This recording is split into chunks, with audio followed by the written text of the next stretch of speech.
3 years after losing everything, I thought I finally understood God's plan for my life.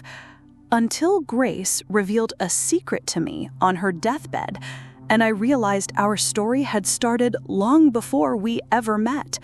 What she told me changed everything, and you'll understand why.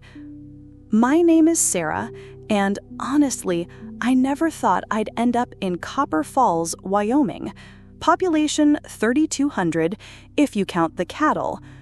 But there I was, 8 months pregnant, stepping off a Greyhound bus into air so thin it hurt my chest, with a wind that cut through my coat as if it had something personal against me. The driver handed me my bag with that look, you know the one, half pity, half judgment. "Are you sure someone's coming to pick you up, miss?" He glanced at my belly, then at the empty parking lot where a gas station used to be. "Yes," I lied. "They're on their way." He shrugged and drove off, leaving me standing there as the sun disappeared behind mountains that looked like God had carved them with an angry chisel. I had never seen anything like it. Sharp, relentless, beautiful in a way that made you feel small. I had burned all my bridges in Denver. I lost my job at the daycare when morning sickness turned into all-day sickness. I lost my apartment when I couldn't pay rent. I lost Marcus when I told him about the baby, though honestly, that might have been a blessing in disguise. The man could barely take care of his Xbox, let alone a child. My Aunt Diane was my last option. We hadn't spoken since I was 16. Since I told her exactly what I thought about her rules and her small-town mindset on the day of my mother's funeral. Pride is funny. It keeps you warm until it doesn't. But what happened at my aunt's door that cold night would change everything. And the woman who found me crying on the street held a secret I only discovered the day I lost her forever. The walk to her trailer took 40 minutes. My feet were swollen, my back screamed with every step, and when I reached her door, I was shaking so badly I could barely knock. She opened it with the same look of disapproval I remembered, only now it came with crow's feet and gray roots showing in her brown hair. Look what the wind blew in. Her eyes dropped to my stomach. I heard some rumors. "Aunt Diane, Spare me, Sarah. I have a reputation here. I'm on the church board. I lead the women's ministry. A pregnant niece isn't exactly the testimony I need right now." The door shut before I could argue. I stood there for about 10 minutes, too shocked to move. Then I started walking again, because what else do you do?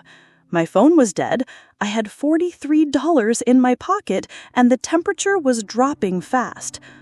That's when I saw the light.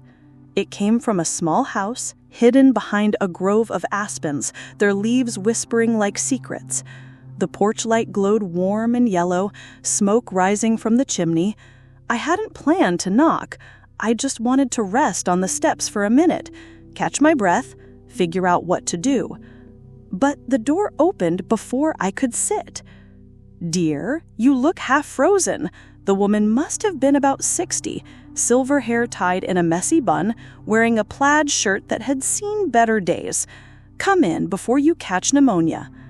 "I don't want to bother, Nonsense. I'm Grace Murphy, and you're coming in whether you want to or not." Her kitchen smelled of cinnamon and coffee and something I couldn't place. Maybe just warmth. She seated me at a handmade table and poured tea without asking if I wanted any. "You're Diane's niece," she said, not a question. I nodded, surprised. "I figured. You've got her stubborn chin. Did she mention you were coming?" "She mentioned I wasn't welcome."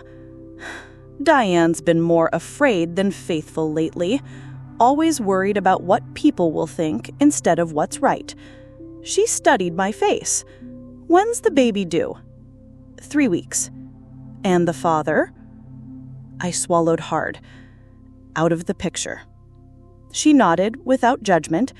"Well then, it's just the 3 of us." She pointed to my belly. "You, Me and this little miracle in there.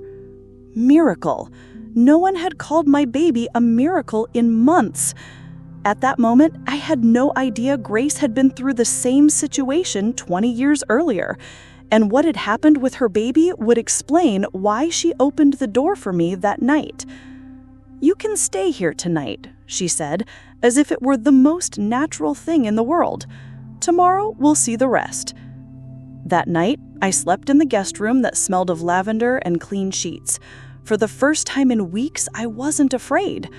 But in the days that followed, Grace would teach me survival lessons no book could teach. And when the storm came, I would learn that some lessons are only learned in the midst of the tempest. Grace woke me at 6 with coffee and pancakes. "You have to eat for 2, she said, filling my plate even as I protested. "Why are you doing this?" I asked. "You don't even know me." She sat across from me, her calloused hands wrapped around her coffee cup. 15 years ago, my son showed up at my door in the middle of the night, addicted, broke, with a little daughter he could barely care for. I could have shut the door, protected my reputation, but sometimes God uses the messiest situations to show who we really are. And what happened? He recovered, became a substance abuse counselor. The granddaughter I raised is now in college, studying to be a nurse. She smiled. Sometimes what seems like the end is just a disguised beginning. In the following days, Grace taught me things no pregnancy book mentions: how to make raspberry leaf tea to ease labor, where the nearest hospital is, 40 minutes away, how not to panic when contractions start. She said, "God doesn't make mistakes. This baby was planned, even if you didn't plan it." Little did I know that in just a few days, I would be screaming in pain in the middle of the worst snowstorm in 20 years, with no doctor, no hospital, only Grace and a retired midwife to help me. A week later, contractions began during a snowstorm that closed all roads. Grace didn't panic. She called Mary Henderson, a retired midwife, boiled water, grabbed clean towels, and held my hand as I screamed and cried in pain. "Breathe, dear," she said. "This baby chose a dramatic night to arrive." My daughter was born at 3:27 a.m.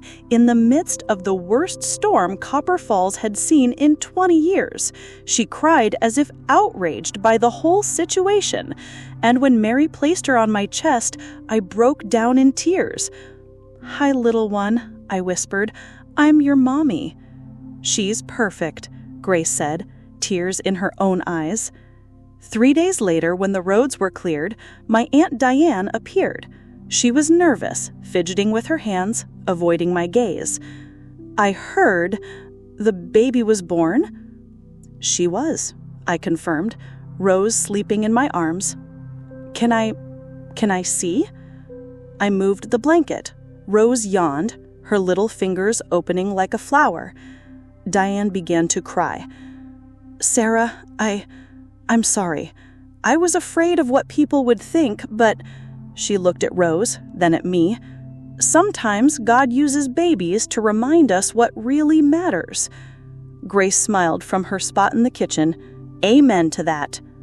But the true test of our new family would come 2 years later when I received the call that would change everything.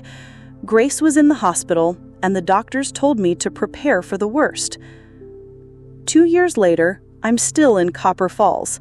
I work at the municipal library, and Grace takes care of Rose when I'm away.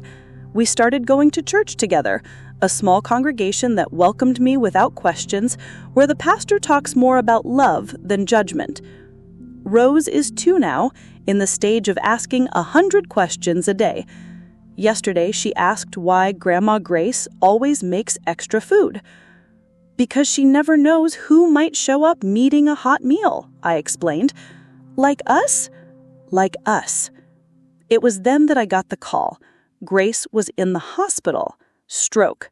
The doctor said I needed to prepare for the worst. When I arrived in her room, Rose in my hand, Grace was hooked up to tubes and machines, but her eyes still shone when she saw me. "Sarah, "You came," she whispered. "Of course I did. Didn't you teach me that family is who shows up?" She smiled faintly. Rose climbed onto the chair and placed her little hand on Grace's. "Is Grandma Grace sick?" she asked, with that brutal honesty only children have. "I'm going home, little one," Grace said softly. "The real home." "Can I go too?" Grace laughed, a fragile but genuine sound. "Not yet, love. You have much to do here first, and your mommy needs you." That night, Grace called me while Rose slept on the hospital couch. "Sarah, there's something I need to tell you about why I opened my door that night. You said it was because it was the right thing to do." It was, but there was more. She paused, gathering strength. When my son was at rock bottom with drugs, he showed up here with little Claire. The mother had abandoned them. Claire was only 2, scared, traumatized. Her eyes filled with tears. For months, she wouldn't talk to me, wouldn't trust me. I felt like a failure as a grandmother. And that's when I understood. Grace hadn't saved me by chance. She knew the pain of trying to heal broken hearts. My heart ached. "Grace, when you showed up at my door, pregnant, scared, rejected, it was as if God gave me a second chance." She squeezed my hand. "This time, I made it. I opened my arms, offered a home, became the family someone needed. You taught me it's never too late to do right, Sarah." Tears streamed down my face. "You saved us, Grace. We saved each other. That's how it works." Grace Murphy passed away the next morning, peacefully, as I held her hand and Rose slept against my shoulder.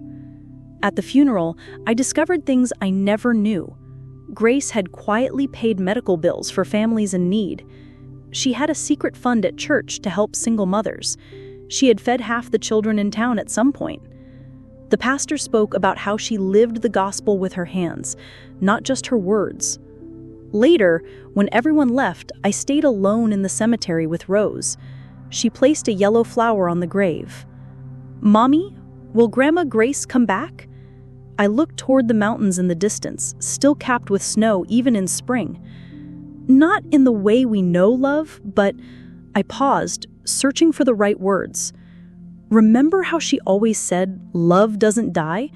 When you truly love someone, they live in your heart forever. Rose nodded solemnly. "So she's here." I touched her chest. "And here," I touched my own. "And every time you help someone, every time I open my home to someone in need, she will be there too. Like an angel? Like love turned into action." That night, while organizing Grace's things, I found a letter addressed to me. "Sarah, if you're reading this, it means my journey here has ended. Don't be sad. I had a good life, especially these last 2 years with you and Rose. I left the house to you, not because you need it, but because it needs you. Keep opening that door. Keep being the home someone needs to find.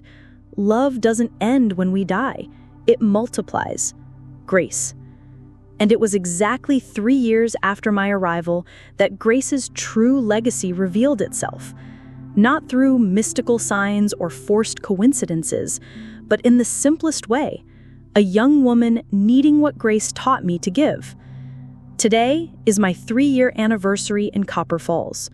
Rose is playing in the same yard where Grace taught me that miracles grow slowly, like wildflowers among the rocks. A knock at the door interrupts me. It's a young woman, not much older than I was when I arrived. Pregnant, scared, carrying a small suitcase. "Sorry to bother you. I heard someone told me maybe you help people?" I look at her, really look, and see myself 3 years ago. Lost, broken, hoping against hope that good people still exist in the world. Rose appears beside me, curious. "What's your name?" I ask gently. "Jessica." I open the door wider. "Jessica, I'm Sarah and this is Rose. You must be cold. Come in, I'll make tea." As she hesitates, I remember Grace's smile, but I feel her approval, her joy that the cycle continues. "Thank you," Jessica whispers, stepping inside. "Don't thank me yet. Wait until you try my tea. Grace always said I made it too weak." Rose laughs, the sound echoing through the house we inherited, along with the purpose that came with it. Because I realized that's what we do. We inherit love and pass it on. Copper Falls still has 3,200 residents, but now I know each one carries stories of redemption, written one open door at a time, one act of kindness after another. And when Rose grows up, she will understand that her grandma Grace didn't die. She simply transformed into every time we choose love over fear, community over judgment, hope over despair. That's the kind of miracle that lasts forever. And you, have you ever met someone who changed your life in a moment of despair? Share it in the comments. I'll read each one personally. If you want to hear more real stories of faith and miracles, please subscribe to the channel and leave a like. Watch the next video on your screen. It will touch your heart deeply. A story about miracles, faith, and special visits sent by God. Thank you for listening. God bless you.